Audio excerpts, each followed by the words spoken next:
Hello, everybody, and welcome. My name is Severin Walker, Board Chairman of MAAWG, and this is MAAWG 5, the third episode where we discuss the latest anti-abuse efforts and updates from across the industry. Today's guest is Rich Compton. He's the MAAWG DDoS Special Interest Group Chair, as well as a Principal Engineer at Charter Communications. So, just so the audience knows a little bit of your background, we've had you serving as chair of the DDoS Special Interest Group for a couple of years now, and really bringing a lot more people to the fold as chairman there, and including some full day tracks at some of our physical meetings for the DDoS group. You've also presented at the Japanese Anti-Abuse Working Group on the SIG's efforts, as well as updates in BGP hijack prevention and other subject matter. And recently, your special interest group gave a presentation on RPKI at the 51st meeting. So a lot of contribution from a very important group, a relatively new group for MAAWG, but still a very active and important one. So again, thank you for joining us today. No problem. Thank you. So let's get into some of the SIG's work, some of the prominent developments over the past year, as well as potential future challenges and changes. First of all, can you describe the focus of the DDoS SIG and why it's important for MAAWG to participate in this discussion? So MAAWG is all about trying to stop abuse online, and DDoS is a form of abuse that is continuously growing. We keep seeing larger and larger DDoS attacks, more and more complex attacks. So it's very important to collaborate with other experts in the industry and try to collectively work to stop these attacks. Fantastic. And over the past couple of years, I know we've partnered with some other organizations on DDoS initiatives. Can you give us an example of these collaborations and why was MAAWG chosen to be the venue for that? Some other groups that we've partnered with are the Shadow Server organization. It's a group that does a lot to try to mitigate vulnerable services that are out there on the internet. They provide like a daily report for any ASN to list all the open services that can be used for UDP amplification, and then known botnets on that network and other things like that. So Cable Labs is another group that we've partnered with quite a bit. They have a project going called the Transparent Security Initiative that we've been active with, that's trying to identify outbound DDoS attacks, and I'll probably talk a little bit more about that. Cable Labs is also helping with our DIS project, our DDoS info sharing project, and let's see, we've also done some collaboration with Team Cymru on a DDoS traceback project that we're working on. That's great. It seems like a lot of this revolves around data sharing and providing information that's useful and beneficial to each other as we transport the data and hopefully prevent these attacks. Yeah, definitely. On the DDoS info sharing project, it was really it really started at a MAAWG meeting when I was communicating with another member of the DDoS SIG, and we were kind of comparing some notes, and that person had some information about attacks were originating out of our network, and we just thought that would be a good idea to just continuously share this information, and not just specifically with each other directly, but have more of a automated way of sharing the information. Sure, and as a result, kind of building on that circle of trust that MAAWG provides its members, both in the meetings and throughout the work. So, no, that's great to hear. So last year, even while much of the work remained remote with no physical meetings, of course, was the SIG still pretty active and working? And what do you expect to be important going forward for this group? Yeah, we were still pretty active.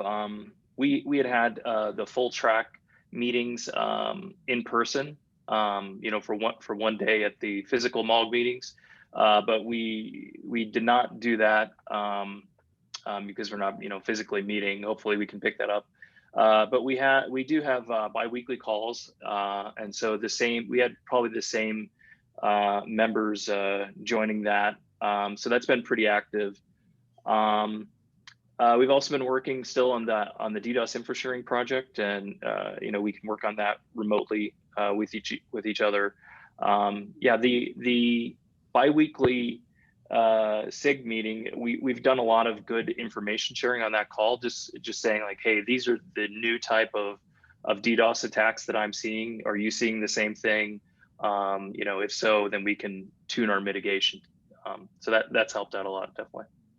Yeah, just being somewhat keeping an eye on the SIG and some of the activity there. I've noticed a good amount of even 0-day reporting among its members.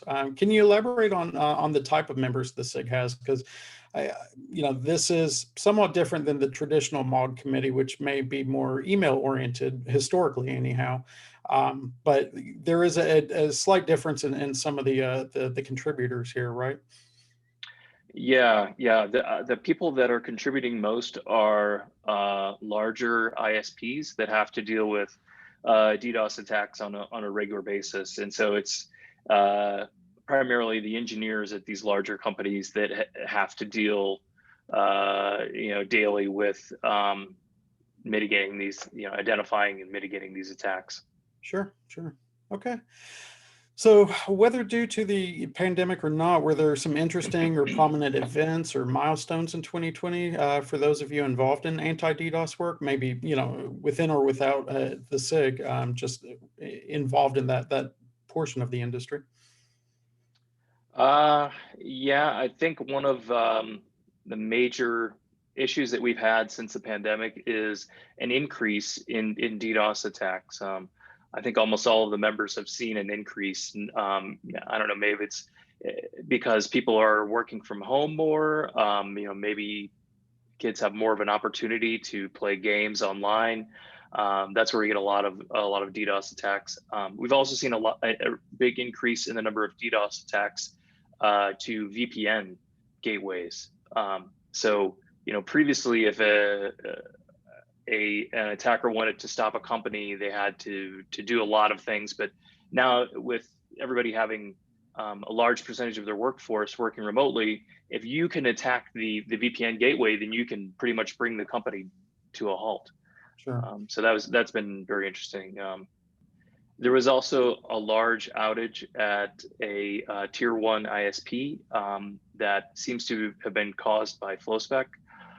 There is a best practices document that our group has authored, and I think it was published 2 years ago, which would help companies that are thinking about deploying FlowSpec, hopefully prevent them from having outages associated with that protocol. Is this document, do you find it still to be one of the most relevant in light of some of the increase in DDoS attacks, something that more people should engage with as their the level of bandwidth that they're supporting or the level of capacity they're supporting is increasing? Yeah, I think so.